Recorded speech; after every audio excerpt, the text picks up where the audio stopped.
Uh, Thanks a lot for the kind words, Dr. Siddharth. And I'm very glad that I am speaking for my own department. I can see Arun sir waving at me, sir, hello. And of course, I talked with Rangwala sir a little bit earlier. It was a great time that I had with all these, stalwarts. And I would like to start with my memories of Dr. Patel, who was earlier at Ruia College where I did my BSc, and he had moved on sometime back to UDP. So we are very familiar. We knew Patel sir here, there also. So we had a great time at university.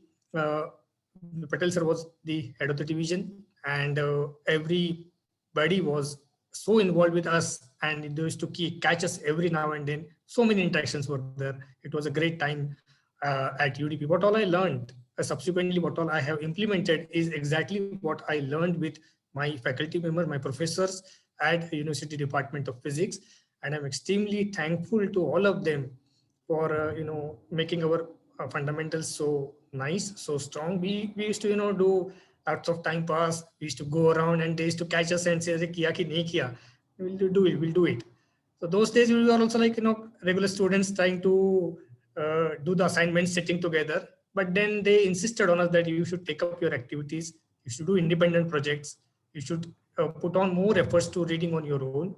And that's what we learned at UDP, which had helped us tremendously. I was very fortunate that we two people who came from the same batch joined Samir at the same time. I and Dr. Tanuja Dikshit, we were at UDP same time. We did our masters same time, and then we joined Samir also same time, and we are working fortunately on the same projects, same direction. So it was very good to have one more UDP person with me at Samir.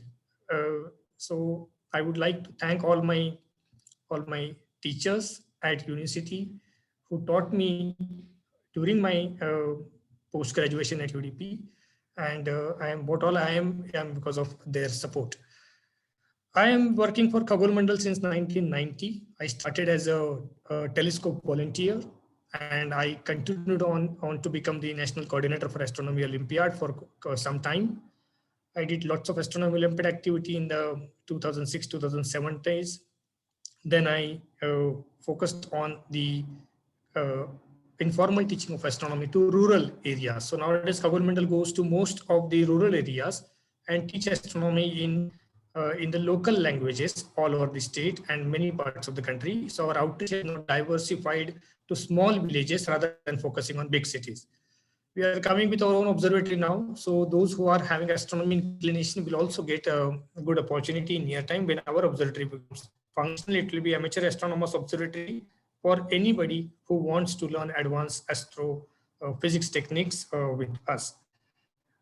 Uh, at Samir, it's a pleasure to have many university students who keep on coming again and again, and we have every alternate year we take at least 3 to 4 students who join us, mostly from Bombay University or Pune University, and I'm very glad that right now we are having a total 5 UDP students who are working at Samir on various projects. Some of them are freshers, just joined. Some of them are 2 to 3 years with us. They are already going ahead with their publications. Their papers are getting published, and we are very happy that UDP tradition of UDP student joining Samir is continuing for last 20-23 years. So it's also a very great pleasure for me.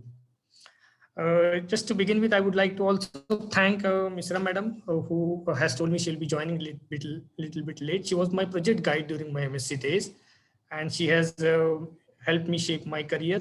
What all decisions I have taken in initial stages or even latter stages, I always consulted Anuradha Madam, said this is what I'm doing and this is the direction in which I would be moving ahead. And it's her opinion that has mattered me a lot. And she has never kept herself back. She has criticized me. She has supported me. She has guided me all throughout my career in last 23 years. I'm extremely thankful to Anuradha Madam, and it's because of her invitation that I am once again in this forum, and I would be able to show you in a quick time what kind of activities that we have been doing or we are going to do in near future. So that is so much for what I would like to share about my interactions during UDP days. Uh, Getting back to accelerators, and this is a brief. I would like to make it bit kind of show off to show what we have been doing, as well as some part of the initial part is basically about physics. Let me start with what Samir is about. Most of you know Samir. Samir was originally a part of TIFR, and we separated as autonomous group under Department of Electronics those days, which eventually became Ministry of Electronic Information Technology. It was originally MIT, and now it is MEITY, MIT. So Samir is an autonomous R&D lab, and we are having a presence all over the country. So we are having Samir head office at Mumbai. We are having a campus at Kharghar. It's mostly the accelerator facility and the electromagnetic interference, EMIMC. Those facilities are now at Kharghar also. We are having a unit at Chennai. We are having a unit at Visakhapatnam now, center, I should say. We are having a center at Kolkata. They are focusing on millimeter wave technologies. And the recent most center that has come up with is Guwahati Center. And Guwahati Center is working on development of magnetrons and circulators and all other high power components that mainly are required for accelerator point of view. Samir Mumbai is acting. There are various activities. I will not be listing them down, but we are working on radars for societal applications. We are working on atmospheric instrumentations. We are having a great developmental team for the MRI activity. Our indigenous developed MRI is almost ready, and we will be able to bring it in the show it. The test use will be seen in near future. We are having a very active group of photonics. We are having all the facilities, including the MBE machine, which can be used for simple research, project research, PhD students, and even advanced research. So it's a fully functional photonics laboratory that we are having. Recently, one of our students from UDP has joined the photonics division also. And we feel that many students from university can also participate in, especially their MSc projects can be done with us. They can use this instrumentation for their various activity. PhD students can use our facilities for their PhD work. And one such student is also working recently with us on the Fluker related simulations. So many possibilities exist if you want are a student. If you want to join Samir from the point of view of having a job experience, we recruit once every year. You're free to come and interact with me or anybody else at Samir and try to make yourself to get a position over here. You'll get a good experience of hands-on working on all kinds of devices that we have. Today's talk, I will be dividing into two halves, or rather three, I should say. First is the basics of accelerator, just to give you a brief outline of what accelerator is about, because many people may not be exactly aware of what it is. Then the second part is the applications of these accelerators. And the third part is, of course, Hadron. If I get time, I'll show one or two slides, not many, because that's a separate topic altogether. But if I get time, I'll definitely like to show what we are going to do as far as the hadrons are concerned. So as you see from the spectrum of our work, most of our work is accelerators for medical applications. So majority of our work is focused on accelerator for medical applications. We have designed the accelerator, which I'll be showing, which are being used in hospitals right now in the country, and we are doing patient treatment. That's the medical cancer therapy part called as radiation oncology. One of the leading person for this activity, Mr. Amol Bhagwat, he is also UDP alumni, and she was also initially in University Department of Physics way back in 1986, I believe, 85, 86. Then we went on to the isotope generation, which we are right now, it's an ongoing activity. There are other applications which are also coming out of it, and hadron therapy is also once again the medical activity. So when you say accelerator, what accelerator is a simple device in which you have to generate some kind of particles, let us say electrons to begin with, then bring them into a mechanism so that the speed of those particles can be increased sufficiently large. So how large? For example, a typical medical therapy machine could be starting with 6 MeV energy. So 6 megavolt energy is required to begin with for the medical therapy. So I start electrons from a source, a simple heater-like source. Those could be hardly few kV. the EV to begin with, then I inject them into the accelerator at say 10 kV, then I accelerate them across a mechanism, and then I get accelerated electrons at the exit of the accelerator. So therefore we need a source, that's a source of electrons to begin with. If it's a hadron, it will be a source of a proton or a source of any ion. So source is common. Then I need a mechanism of, if the electrons are generated from a filament, then those electrons needs to be brought inside my accelerating device. I'll come back to that. So that is my mechanism of injection.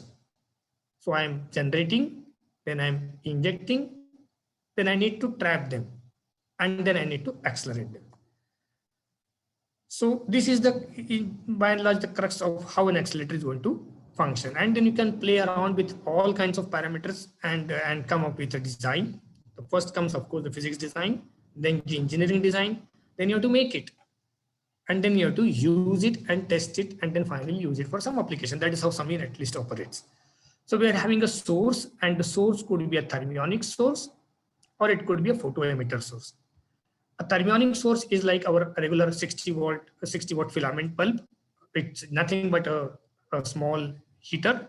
It heats up and it starts emitting, and those electrons are emitted from that particular cathode, as we call it. So it could be a diode. It means it is a high current and there is no control. As many electrons are emitted, all those electrons are going to go ahead, which I'll show in the simulation later on. Or else I can put a grid and make sure that all the electrons which are coming from the cathode need not reach the accelerator. I can cut them off. It's like a slit, and I will be able to control the electrons flowing through it. That's thermionic emission mechanism. The other hand is a photoemitter, and photoemitter are mainly, it's a lasers. The lasers are shining a photocathode material, and when the laser hits the photocathode material, a small bunch of electrons is emitted. And that bunch is then eventually accelerated. Those are called as RF photocathode gun. So that is my specialization. That was part of my PhD. I have designed, developed, and made 2 such guns for KEK, which are being used in their inverse compton scattering source, and subsequently one of their free electron ERL project where it will be used. So that is a RF photocathode gun. In our country, the same gun has been reconfigured by me for the Delhi light source. Delhi light source is a terahertz free electron laser. So the gun design I made was exactly identical to my design at KEK. I will not be talking much about it, so I'll skip that part. So this is our traditional thermionic emission, which by and large everybody knows. So this follows the standard RD equation. We all know about it. So essentially what is I'm going to talk about is, this graph dictates that if I heat up any material, a tungsten, for example, pure tungsten, I heat it up to 1000 or 1020 or 1060, 1080. So depending on the heat that I'm generating, the cathode will start emitting a current which will be order of say 2 ampere per centimeter square or so. So any such material, therefore, which is in principle capable of emitting electrons by the mechanism, can be used as a cathode. So I have a list of material. I can use tungsten, I can use tantalum, I can use barium oxide, I can use cerium hexaboride, I can use lanthanum hexaboride, and so on and so forth. So if I use pure tungsten, we know that work function is quite high. So corresponding limit temperature is quite high. But if I dope it with some impurities, it goes down to 1.6. The work function reduces. At moderate temperature also, I'll be able to get a reasonably good current. So most of the medical accelerators that we make or we design are based on dispenser cathode. Now, for example, some accelerators, industrial accelerators, they use LaB6, lanthanum hexaboride. It has got reasonably high work function. At slightly higher temperature, the emission density is reasonably good. These are quite bulky cathodes, and they are not very good for the long-term use of it. You need to replace it quite repeatedly. But whereas the cathode that we use, once we use it, they are lasting in the accelerator for 10 years or even more than that. So as such, they are quite stable cathodes. So this is my thermionic cathode. It is nothing but a tungsten doped with some impurities so that work function is manipulated. If I supply a small heater voltage of say 6 volt or so, the filament heats up and the electrons start emitting from the particular. So this is my electron gun. Now if I want to control the current, I can put a bias voltage and I can vary the voltage in such a way that the electrons can pass through, or else I will be able to stop them in toto. So grid is nothing but a mechanism to control the current. So if there is no grid, all the electrons those are emitted from the source will be directly going to the accelerator. But if I have grid, I have fine control on the emission which is going to go as an input to my accelerator. So next will be coming my accelerator. This is our triode gun. This is the simulation. You can see this is the cathode mechanism. The anode is fitted over here, and the grid is mounted right. Photograph. So this you can see the mesh at the center. This is the grid. Beyond that, what you see the shiny one is the cathode. The mesh at the center is the grid, and anode is where I am located. So I am looking through from the anode into this particular cathode. This gun was designed by Dr. Tanuja Dikshit, and we have tested it to all the possibilities, and it is a beautiful gun. We made a diode gun to begin with no grid. It operates at 16 kV, gives a very stable emission. Then we have made this grid, which is right now gridded gun, which is right now installed in one of our accelerator for final testing. Okay, now I have a cathode which emits the electrons. Then I have an anode, which between these two, if I put some current, the cathode, the electrons will be getting attracted. This hole in the anode, the electrons will pass through. Now I need an acceleration mechanism. So what is an acceleration mechanism? It could be anything, a DC accelerator, for example, in which a DC chain is there, a chain of successive gaps is there. We make accelerators which are RF accelerators, and they look something like this. This is my gun, and this is my, for example, a 2-cell structure, and these are hollow cylindrical cells, which I'll be showing in the next slide. And if I start passing some RF into the structure, if the frequency of the RF and the frequency of the cavities is tuned, then there will be a resonance. And if my electrons are entering at a particular point, so that they are trapped in particular phase, and from one cavity to other cavity, if I am able to match the phases, then electrons will be seeing accelerating voltage at each time they appear at the center of the cavity. So this electron bunch which is coming, if they see a accelerating potential over here, they will get accelerated. If not, they will get decelerated. If they get accelerated, they will have slightly increase in the velocity. They will arrive with a faster speed to the next cell. By the time they reach the center of the next cell, if the fields over there are accelerating, they will be once again accelerated. And if I put many such cells, I will get a continuous acceleration in process. This is how all the accelerators function. And therefore it is a series of cavities, and each cavity will give typically around 1 MeV in our case. If you have more, it can get even more than that. So 1 MeV per cavity will be acceleration. So if I need 6 MeV, I need 6 cavities. If I need say 20 MeV, I need roughly 20 cavities. Now these electrons which are going out, if they hit a tungsten target, they will emit the Bremsstrahlung X-rays. So that is how we get our X-rays which are coming from the accelerator. Now just let me give a quick brush up for those students who know cavities. So these are the set of cavities. What is a cavity? Cavity is nothing but a hollow structure operating at a particular frequency. So I can have just a small cylinder, a hollow cylinder made in copper.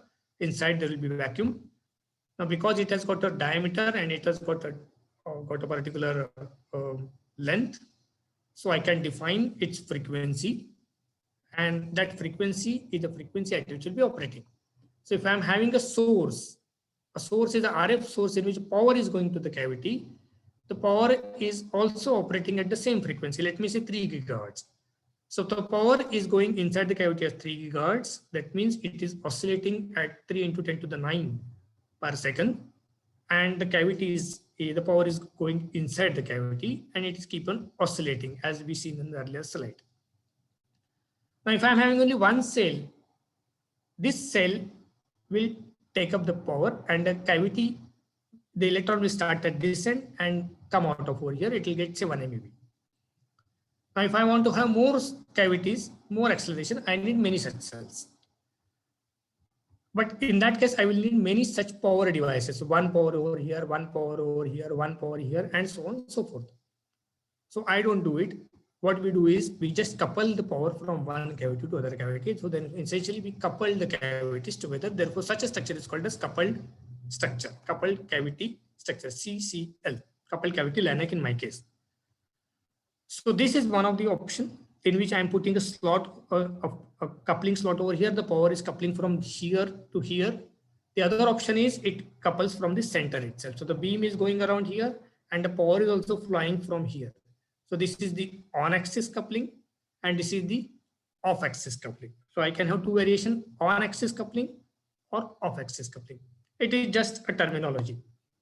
Now the right one, this you see, this particular one, right for of course me, this one is a photocathode gun. It's a 3.5 cell photocathode gun which I designed for KEK, and the left one is our Samir LINAC like structure. So I can have successive acceleration in this case. So this is how the successive acceleration at Samir looks like. This is our side coupled structure. The coupling is from this side. The power goes from this cell to this cell and back over here. How do I correlate with my basic physics? So we all know the coupled model, this LCR circuit, or so you can take simple pendulum if you want. So this is LCR circuit, and these are the various oscillators which are coupled through a small coupling coefficient K. Each oscillator independently has a frequency omega, and the coupling is happening through K. This is my central oscillator. This is my -1. This is my +1. I can have multiple such oscillators. So if I solve the circuit model and I come up with a end solution with a dispersion relation, shows that the frequency of various modes generated depends on the coupling coefficient. Depends on the coupling coefficient and the mode on which I am operating. For a three-cell structure, this reduces to a very simple formula such that my mode frequency is my central frequency, which is my cavity frequency. My lower mode will be omega 0 by 1 plus k, and my higher mode will be omega 0 upon 1 minus k.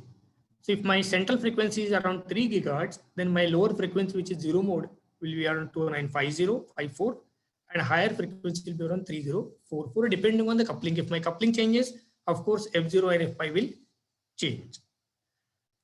So what I mean by that is that as many modes I increase, my 0 and pi is defined by the coupling and frequency itself. So if I am having 100 cavities, my F0 and F pi will be still almost 2954 and 3044, and all other modes will be fitting in between. So if I'm having 13 cell structure, then this is my pi by 2 or central mode 2998 stable. This is my 0 and this is my pi, and all other modes have been fit in between. This is very, very important for a coupled cell structure. You need to know precisely how your modes are placed, especially your pi mode, pi by 2 mode and 0 mode, and the nearest coupling neighbors. These are very important. So if I increase the number of cells, then more modes will appear in between over here. It will get populated, very populated nearby pi by 2. So longer the accelerating structure, closer are the modes near the operating frequency. Now, which is my operating frequency? I can operate at pi mode. I can operate at pi by 2 mode. I can operate at whichever choice of frequency. Accordingly, I have to design my LINAC. So my LINAC at Samir, we are working at 2998. So our pi by 2 is 2998. The accelerators that are designed for KEK, they operate at 2856 pi mode. So in that case, my pi mode frequency was 2856. And accordingly, all other modes I have to design and place them very carefully. So the modes are very, very crucial. And when I say this, what do you mean by pi mode? If I say that accelerator is operating in pi mode, then as seen from this particular diagram, this is the pi mode structure. By the time the electrons reach from first cavity to second cavity, the phase offset is exactly 180 degree, so that it says the same phase when it appears over here. So the offset, the phase advance in each cavity is pi mode. So electrons which start at any phase, say phase equal to phi, it will reach at the same phi after it travels through the distance. So if it's pi by 2, then the subsequent acceleration from here, the phase advance from this cell to this cell will be pi by 2, and so on, so forth. This is just a brief introduction. This is our 13 cell structure. You can see the pi mode, pi half mode is here, pi mode is here. This is the KEK gun. This is pi mode structure operating over here. This is 2 pi by 3, pi by 3 and 4, 0.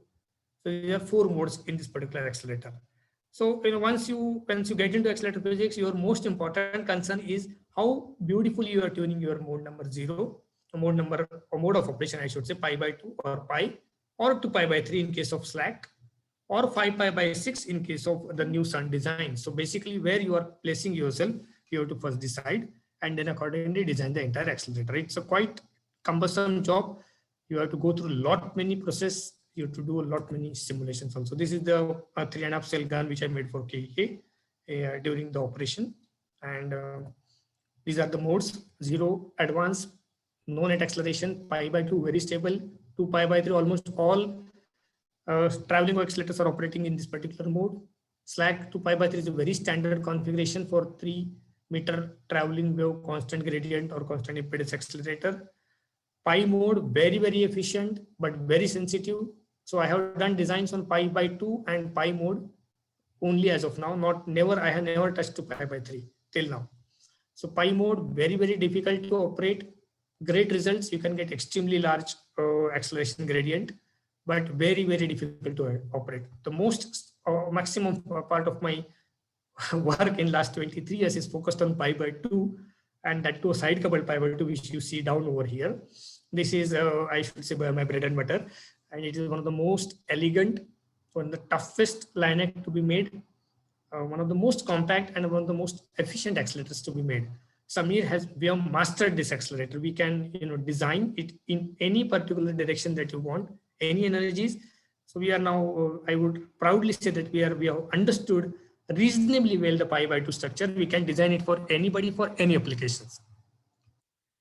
How does it look like? This is a simulation, of course, and this is a CST simulation. You can see the modes are seen very active over here. The beauty of pi by 2 mode is that the alternative cavities have almost no fields. So there is no acceleration in this cavity, so I can shift them sidewise. Therefore, this is called as off axis, or this is our side coupled biperiodic chain. And this is the field profile across the accelerator. This is the design. These are the main fabricated. Once we do a design, we take it to the CAD bench and we design, we make the CAD drawings. Then we produce this cavity in Samir. This what all you see is designed and then made at Samir. This is the first stage. We start from copper rods. We take all these cuts. This is the location from where the electrons will be coming out. This is the side couple slot, and this is the side cavity is mounted over here. So this is one half of the cell. One on other will form a complete accelerating cell. So electrons will emerge from this particular point called as nose cone and go to the other point. So if I go back, it is here. This is point where they will emerge from, and this they will go in the left direction in this particular case. So this point is corresponding to this called as nose cone, by the way. We are having a good gradient of 30 megavolt per meter. So in an ideal condition, I should be able to generate 30 MeV in 1 meter, which we never get, by the way. It depends on the loading. This is the structure. This is the cathode. Cathode is inside. We cannot be seen from outside, and it is injected directly in the accelerator. And this is our accelerator. This is 30 centimeter in length, just 1 feet long, and we get a 6 MeV, very, very stable energy, very good current we get, and those rates are also very high. We get almost 750 rads per meter per minute at 1 meter from our accelerator. Very stable acceleration. So these are the typical values that we get, all parameters that are known. We have made the longest structure. We have made multiple such structures. In this case, once again, electron starts from here and they accelerate across this structure. Each line that you see this is a joint, and acceleration happens at the center of the joint. And as I said, almost 0.8 to 1 MeV per cavity, so that by the end it should be around 18 MeV or so. If I increase the current, peak current of the accelerator of the beam which is coming out, my energy will go down. That's called as beam loading. So I start from 0 location, and when I reach over here, typically I should be around 15 to 18 MeV at the end of my LINAC.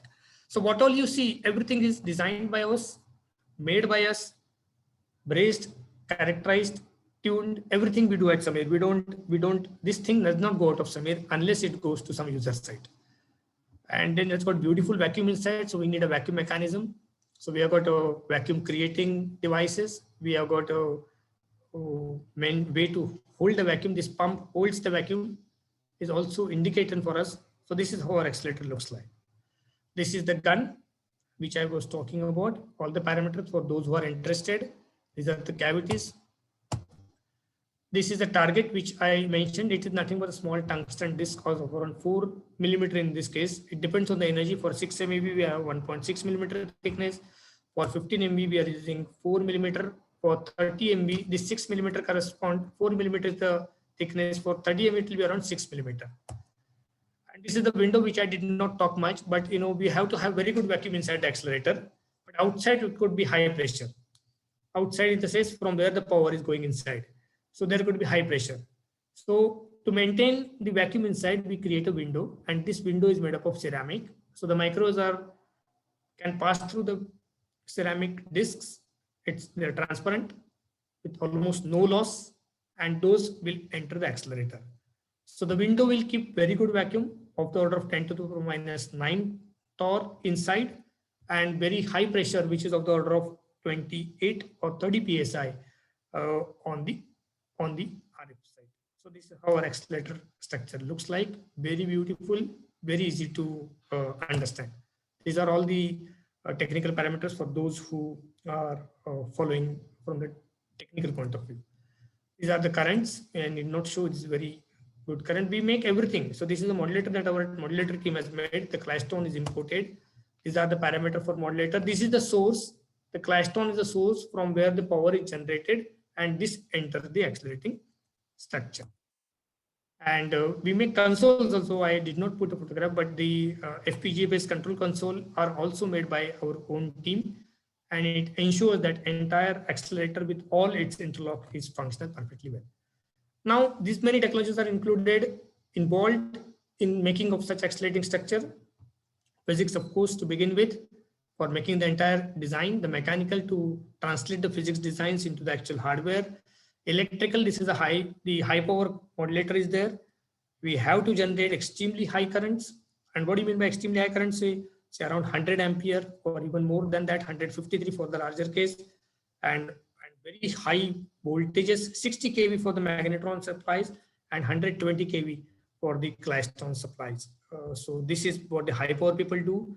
Extremely sophisticated electronics. We have a very great team of electronics, and the electronics team is also having a UDP person. Mandar Vidvans is one of the core team member for electronics activity. He was 1 year senior to me, and he handles all the control console, entire FPGA thing. Everything is handled by Mandar.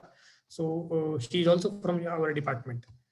Then the microwaves, because we deal the microwaves. Computers, because all our FPGA controls need a front end. It's all computerized, and entire instrumentation. What all we put the lasers, we put the range finding devices. Of course, the mechanical, there is a lots of thermal loads. Everything has to be taken care. At the end, it is medical physics, because a patient will be sleeping on this couch and he'll be getting a treatment. So we need to know precisely what we are doing and how we are going to deliver. So this our accelerating structure is fit over here vertically in this case, and the entire modulator is fit beside in this particular stand. The whole gantry goes around 360 degree around the patient couch. So this is our 6 MV radiation oncology machine. Now we called it as Save Siddharth, and we already have approvals for this machine, and these machines are already functional into the hospitals. So you see, it's lots of application oriented activity. This is our actual hospital photograph. So the patient is sleeping and the doctors are checking the final, and eventually the doctor will come out. The patient is sleeping and the doctors keep on coming. The medical physics keeps on coming, going in, out, in, out. Patient does not know what is happening. One fine time, everybody disappears. And then there's a beep, beep, beep, beep for a few seconds, and that's done. The patient, many times, he does not even understand that he has been given a radiation. The photons come and hit the cancer wherever the cancer is, and the cancer cells eventually are killed. So that is how the radiotherapy systems are used worldwide. In our country, we are of course the only one in our country. In the world also, we are only 4th group in the world who has mastered this entire technology. We have working accelerators at Adyar. We are having accelerator at Indore and one at Amravati. These are functional. We have delivered 150,000 patient treatments in last few years. So it's a quite a reasonable thing that we have done. Now this is about 6 MV. We have made with the new version. It's dual structure in the sense it will give photons as well as electrons. We can get 6 or 15 MV photons, and we can get 6, 9, 12, 15, and 18 MV electrons. Where do we need electrons? For example, a patient is having a skin cancer. Photons are of no use. Photons will just penetrate. They won't be a great skin dose. So we need electrons, and those electrons needs to be guided to cover the entire body of the patient. So basically, it's a full body irradiation, and the machine has to have capacity of delivering electron beams on the entire skin of the patient. So this is also ready now. We have made this entire structure, and now the final testings, QAQCs are pending. Once that is done, this machine will be given to a hospital where the patient treatment will start. Very quite intense work, first of its time in the country. This is all about the therapy. Now let me quickly drive through in the last few minutes about what other things we are doing. What we are doing is using the same accelerator to produce isotopes now. Where do we need isotopes? So we are done therapy. We are already doing the treatment in the hospitals. Now as the diagnostics come before that. So now we want to use our accelerator for diagnostics purposes. How do you use it? So we have to have a mechanism to produce the isotopes. So this is a technetium-99 MTC, is one of the most widely used isotopes in the world. 85% of the diagnostics that are done in our country, or for that matter world, are done using this isotope. This isotope is used for thyroid, for deep-seated tumor, for bone marrow, for anything that you do. 85% of all the nuclear medicine, now it's called as nuclear medicine. So what all is being done is done using this particular isotope. How do you make it? Traditionally, it comes from the reactor. So reactors naturally give out Moly-99, and the Moly-99 is then packed. From Moly-99, it's a radioisotope is 66 hours half-life. 99 technetium is eluted from Moly-99. So at present, almost everything is coming from reactors, and in our country, almost most of that thing is imported. Majority of the 99 moly which is used in the country is imported from Israel. We import from Turkey. We import from France. So these 3 locations we import. So these kind of containers come every now and then. One container lasts for 1 week. So there are 200 hospitals in the country. So in a way, we need 52 into 200 such containers every year. So that's how roughly I'm giving you the amount of business that is being done. So this is the traditional mechanism of producing 99 moly. So from a reactor base, 235U NF gives 99 moly. Now we proposed accelerator base are these various. We can have proton accelerators and we can have electron accelerators. If it's a proton accelerators, then we can have a cyclotron, a 30 MeV cyclotron, and get protons of 30 MeV. Anything about 20 is good enough. They hit 100 moly, and that produces 99 M technetium directly. So this is one approach which many people are following in the world as of now. People want to shift from reactor base to accelerator base. So the protons hitting 900 moly gives 99 MTC. The hitch is 99 MTC has got 6 hours half-life. So if I'm having a cyclotron in Bombay and I generate the moly 100, then within 6 hours, I have to make sure that my isotopes which are generated reaches all part of the country. So therefore, the cyclotron has to be in the vicinity of the hospital. So in principle, it is doable. It gives good current. Cyclotrons are well known for good currents, but the number of cyclotrons needed will be too many. So what we propose is as follow. We use an electron accelerator, exactly what we have been developing, and we generate X-rays anyway. This X-rays will hit 100 moly target, and we get gamma reaction to yield Moly-99. So this Moly-99, if we are able to make, of course, it has got 66 hours like a reactor. It is the Moly-99 coming from accelerator, and 66 hours is a great time. You can ship it anywhere in the country safely, and then get the technetium eluted at the hospital. So 2 such accelerators in the country should suffice to get the entire Moly-99, if at all we are able to reach that much activity, which is right now we are trying to work upon. So this is what we proposed. Use two Samir Linacs in a series, generate 30 MeV, hit it onto a tungsten target. We get X-rays in forward direction. This X-rays then hit a moly and it converts to moly 99. Then you isolate it and elute the technetium, which can be going to the patient body, do a SPECT single photometry, and then you get the results. If you do it with simultaneously, then you get a very good result. So this is what we have been proposing. So our job is, of course, this entire area, and then we are having Inmass as a hospital partner who will be doing the elution part. So this is what we are working. One again, application of accelerator for generating radioisotopes. Very, very important, very nice activity. We are enjoying it thoroughly. This is what we'll be producing 30 MeV accelerator to generate. Where we are right now completed the design. Most of the components are on final stage of tuning. Eventually we'll be able to put them together down the year and then start doing the preliminary trials. Around 1.5 years down the line, we will be getting the first moly 99 out of our accelerator. And these are the results from some of our collaborators. They are using similar accelerators and they are able to generate sufficient activity so that it can be used as a replacement for the reactor. So we are very confident that eventually LINAC-based accelerators, moly, will be easily available in the country down the line, around somewhere around 1 or 2 years, depending on how the activity performs. So these are the main applications. Now there are further applications which are coming up. Same accelerator, you have an accelerator, you can come with n number of applications. One such application is cargo scanning. So where do we fit in? A small LINAC is mounted over here. The LINAC throws X-rays in this direction, and a container walks through. This particular arm contains detectors. These are all detectors. Now the tempo walks through it. It just drives at a very slow speed, and the LINAC keeps on firing on the container. And the X-rays pass through, and those are recorded on this particular detector array. How do we see it? We see it exactly like we see what exactly is inside the container. So what is declared by a person who is, for example, a person is landing at JNPT, the port trust, and he has declared that he is carrying a specific component, say computers only. Now, exactly in between somewhere he's hidden he's trying to smuggle this particular some goods. So that's why the cargo scanning comes in. So we X-ray and simultaneously on the screen, we can see what is over there. So the LINACs are now being used for cargo scanning all over the world.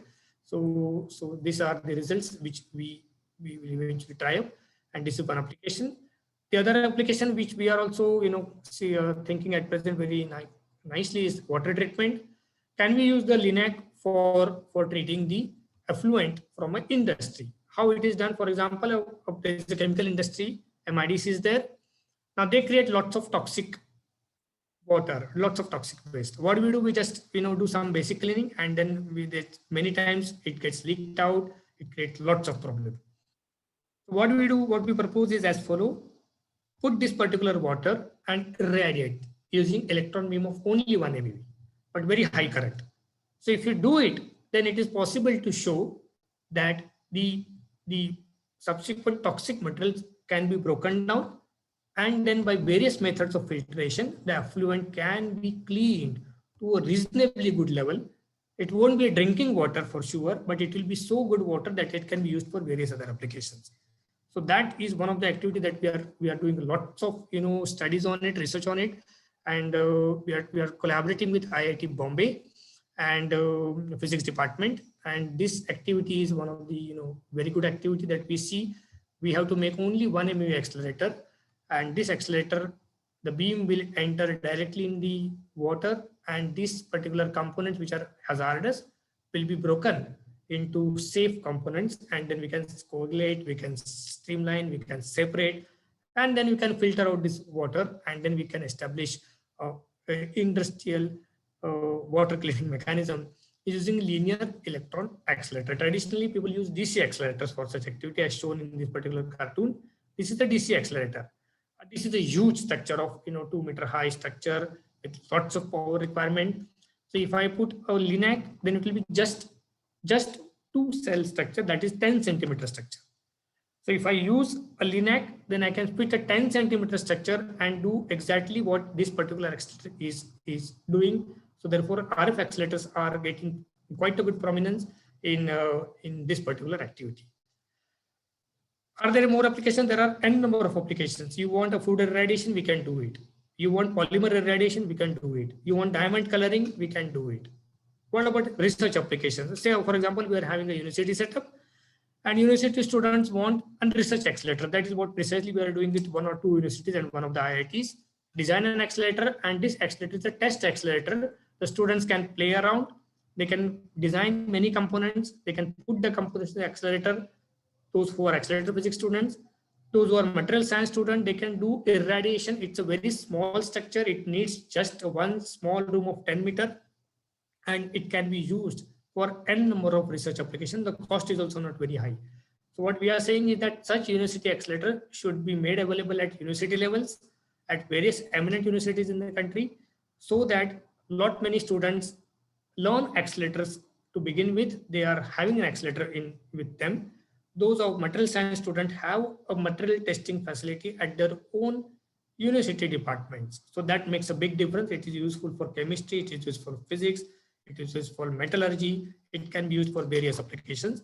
Universities who are having medical physics as a course are extremely benefited, and that's why people are coming to us nowadays, a research accelerator for a university setup. Can such accelerator be used for free electron laser or colliders? Of course, yes, but side couple structure is not very suitable. We need an on-axis structure where the emittances are more stringently monitored. Severe accelerators are high current accelerators. Emittance is not a parameter for us. Therefore, we are more focused on getting great amount of currents.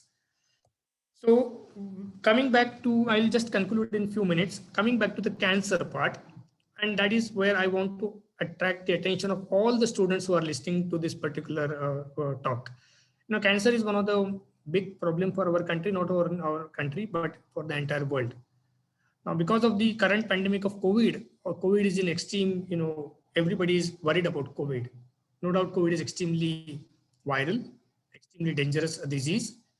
And unfortunately, it has taken toll for not many citizens in the entire world. But cancer is a perpetual killer. It keeps on coming now and then. This particular data which I'm showing you shows by 2040, India, to begin with India, let's focus on India, 2 million cancer patients per annum will be our total annual, cancer patient rate. So it's a tremendous. We'll have too many cancer patients in the country by 2040. From the Asia point of view, it's 14 million Asians will be infected by some or the other form of cancer. Now, all forms of cancers are, of course, not fatal, but fatality rate is also reasonably high in certain cancers. So if I say mortality point of view, then by 2040, this will be the mortality rate as far as India is concerned, and this will be the mortality rate as far as the Asia is concerned. So it's not that ignorable. We'll have a high mortality rate of various kinds of cancers in the country. So cancer is a big killer, and proportionately, we are not that well equipped as far as the cancer treatment is concerned. Sameer is the only organization in the country who is handling the technology for the cancer. Now we are also coming for the diagnostics, but when it comes to treatment, it is only us, and it's a small group. So we need to come with more elegant designs to make sure that the machines are affordable to smallest city, smallest town, smallest civil hospital in the country.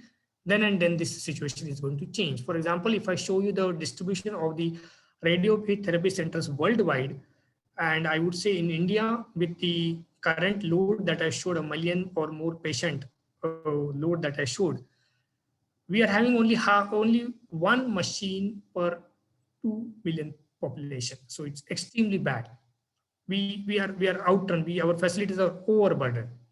We need at least 2,000 such machines so that we are able to treat the patients at quite early stage. So unless groups like us, with the support of various students and university, put their firm foot forward and come with plans to make extremely good designs for not only accelerator but all the subsequent assemblies, it is not going to go through. So physicists have to come up with more ideas, and I'll show why I'm calling physicists, because photon therapy will be there for some more years, no doubt. But photon therapy will be thing of past. In 20 years, everybody in the world will start moving towards hadron therapy, and that is what we are also now proposing. And I'm sure we will come back for those discussions later. Why do we use hadrons? Because these are the photon. This is the photon deposition in a depth, let us say in a particular patient, or it's water also, you can see. So photons are having extremely long tail. So my tumor is over here. If I hit the photons over here, I don't have any control on the energy. So if I generate, say 20 MeV, I just hit 20 MeV at this location, and the tail goes. So if there's an organ over here, let's say a patient is having a retinal cancer, and the optic nerve sits just behind it. If I put blindly the photons, the optics nerve will also get those, and that's not good. If the patient is a kid, he may be cured from the first round of tumor, but then he can have a recurrence. Some other organ will get infected. So nobody wants to do that. So people are moving towards protons, in which the deposition is precise, or carbon, in which it's even more precise, or even higher ions. You use ions, the black peak is extremely sharp, and the exit tail is almost negligible. So if I irradiate the retina, I will not give any dose to the optics nerve. So the world is moving towards the hadron therapy. And hadron therapy machines are gigantic. They are huge structures.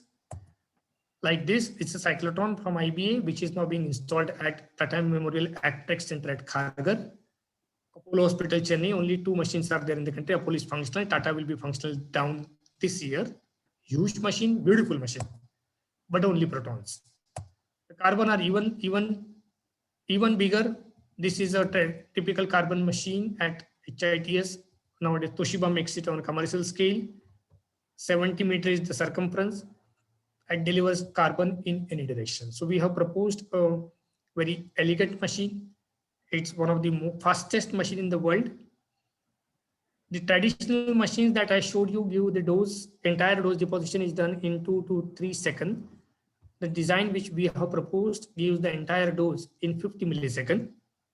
The traditional machine that I just now showed are restricted to only proton or only carbon. You can have proton from cyclotrons, or from the synchrotrons, you can have either proton or carbon. Our machine can give you any ion. So tomorrow the doctor says, no carbon, I don't want carbon, I want oxygen, we can give you in the same design. Tomorrow person comes, I want argon, we can give argon in the same design. So this is all ion accelerator. And this accelerator is right now, this is our most focused activity, or most of our physics efforts are going on establishing this design in toto. The physics design, it's full of accelerator physics, in the sense it has got many optics components. It has got too many magnets. So it's full of magnet design, source design, then each and every component design, whether it's a source, whether it's optics, whether it is the irradiation protocols, everything is right now currently in the stage of advanced design. So this is this is what we say is our entry into the exciting world of hadron therapy, and we'll come with a big bang, in the sense we'll come with a machine which is unique in the world. Same machine, it does not need an LINAC. It is just injecting at 200 kV, injector free, any ion. Because it's 50 milliseconds, you don't need a gantry, so gantry free. So the cost of this machine will be 50% as compared to the commercially available machines, or even cheaper than that. So Indian technology is offering about cheap machines, and of course durable machines over the period of time. So our machine, which we called as energy strip compact rapid cycling therapy driver, it's basically a fast cycling synchrotron, is right now in design stage. So those of you who are keen on coming to us are most welcome. We are having electron accelerator options, as I said, for the LINAC design. We have everything in our setup. You can just join at any point of time, choose your topic of your interest, and then we can tell you which direction you can go. If you are a physicist, of course, we would like you to be in our domains of physics. If there is an engineer who is listening to my talk, if he's from electronics background, most welcome. Electrical, instrumentation, computers, medical physics, everybody can join and help us in making these designs better for our own country, so that the machines that come in our country for those many patients we assured are, are, are much more elegant, much more efficient, and much more cheap. Lastly, those who are about to start up their career, just starting in physics, they should come to us for the hadron related work. Many of the people are coming back and they want to join us for the hadron, because it's, designing a fast cyclic synchrotron, not many times one gets an opportunity. And if we get to make it, for us it will be a unique achievement. And making a most advanced design itself is a challenging task and well satisfying task. So we are, of course, this is not a topic to be discussed in 3 slides. And Dr. Tanuja Dixit, who is leading these efforts, will spend an hour or so on this kind of discussion. So in the meantime, I will like to conclude. Those who are willing to come to us, please come to help us, please come to learn with us, and please come to share what you are having at present, so that our designs also go to the next stage. Those who are going for pure research, for example, they want to go for free electron activity, design of free electron sources, they should also join, because the sources that we make are for free electron lasers. So we are right now, our hands are in each and every activity that is ongoing in the country. Well, with this, I would like to thanks all of you for patiently listening to me for last 50 minutes. And I'm thankful to the department once again for inviting me, for offering a talk to all the students. As you say, as Siddharth sir said, 18 is a very, very important stage. So my lecture is 18th lecture. It's a coming of age lecture that Siddharth said. So I am sure I have crossed that threshold, and the next lectures will be following in the following way. So thanks a lot. Thank you very much. And any questions, please let me know.